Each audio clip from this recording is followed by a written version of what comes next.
அருமையானவர்களே, இந்த நாளிலும் ஆண்டுடைய வார்த்தை நன்னிடத்திலே கொண்டு வருகிறேன். அப்போஸ்தலர் 28:5 பாருங்களேன்.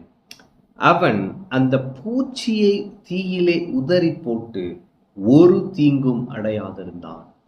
பவுலை குறித்து சொல்லுகிறது. அவன் ஒரு தீங்கும் அடையாதிருந்தான். இன்னைக்கு எந்த பிரச்சனையில நீங்க சிக்கினாலும் சரி, ஒரு தீங்கும் அடையாதிருப்பீர்கள். இப்படி கூட சொல்றேன், எந்த பிரச்சனையில நீங்க சிக்க வைக்கப்பட்டிருந்தாலும் சரி, ஒரு தீங்கும் அடையாதிருப்பீர்கள். ஆமென். இங்கே பாருங்க, பவுல் மெலித்தா தீவில் இருக்கிறாரு. அங்க குளிருக்காக நெருப்பை மூட்டுறதுக்காக விறகு பொறுக்கிறாரு. அப்ப என்ன பண்ணுதுன்னா, ஒரு விரியன் பாம்பு அனலுரைத்து புறப்பட்டு அவனுடைய கையை கவிழ்ந்தது. அப்ப விரியன் பாம்பு அவன் கையை கவ்வினது. விஷம் அவன் உடம்பிலே ஏறி அவன் சாவான் என்று நினைத்தார்கள். ஆனால் பாருங்க, அதுக்குள்ள மக்கள் சொல்லிட்டாங்க, இவன்லாம் கொலைபாதகன், ஆச்சா பூச்சா இவனை பத்தி தப்பா பேசுறாங்க. ஒரு பிரச்சனையில மாட்டிக்கிட்டா எல்லாம் பேசுறாங்க பாருங்க. ஊர் உலகம் நம்மளை பத்தி தவறா பேசுறது நமக்கு கஷ்டமா இருக்குல்ல. ஆனா என்ன நடந்தது பாருங்க.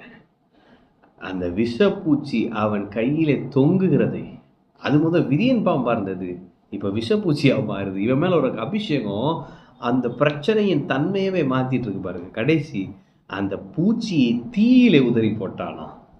ஆமே.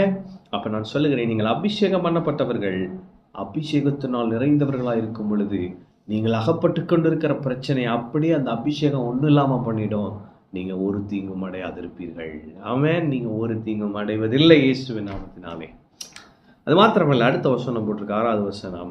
அவனுக்கு வீக்கம் கண்டு அல்லது சடதியாய் விழுந்து சாவான் என்று அவர்கள் பார்த்து கொண்டிருந்தார்கள். நெடு நேரமாய் பார்த்து கொண்டிருந்த ஒரு சேதமும் அவனுக்கு வராததை கண்டபோது வேறு சிந்தையாகி இவன் தேவன் என்று சொன்னார்கள். உங்களுக்கு ஒரு தீங்கும் அடையாது, நீங்க ஒரு சேதமும் அடைவதில்லை. சுத்தி இருக்கவங்க பார்க்க போறாங்க, வேறு சிந்தையாக போகிறாங்க. ஆமென். வேறு சிந்தையாக போகிறாங்க. அப்ப உங்களை குறித்து தவறாய் பேசிக்கொண்டிருக்கிறார்களே, கர்த்தர் சொல்லுகிறார், வேறு சிந்தையாவார்கள். ஆமென். ஏன்னா கர்த்தர் உங்க கூட இருக்கிறாரு. கர்த்தர் உங்க கூட இருக்கிறபடினால எந்த தீமையும் உங்களை அணுகுவதில்லை. நீங்கள் பாதுகாப்பாக, பத்திரமாக, வெற்றி உள்ளவர்களாக இருப்பீர்கள். அதை பார்த்தவர்கள் சிந்தனைகளை கர்த்தர் மாற்றுவார். எனவே நீங்க ஆண்டவர் உங்களுக்கு என்ன சொன்னாரோ அதை செஞ்சுட்டே இருங்க. அபிஷேகத்தினாலே நிறைந்தவர்களாய், அபிஷேகிக்கப்பட்டவர்கள் என்கிற உணர்விலே வாழ்ந்து கொண்டே இருங்கள்.